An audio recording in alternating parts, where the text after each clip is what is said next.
News Pakistan HD खबर शामिल करते हैं सत्याना बंगला से। हमारे ब्यूरो चीफ नादर खान की रिपोर्ट के मुताबिक थाना सत्याना पुलिस की बड़ी कार्रवाई।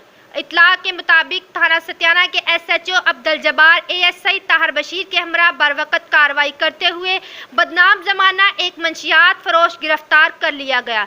मोहम्मद नवाज वल्द अहमद अली से 22 किलो चरस बरामद कर ली, जो कि बूटे वाली जाल से सत्याना की तरफ आ रहा था। पुलिस ने मशकूक समझकर तलाशी ली, जिसके नतीजे में मोहम्मद नवाज अहमद से 22 किलो चरस बरामद हुई। पुलिस ने मुलजिम को गिरफ्तार करके मुकदमा दर्ज कर लिया।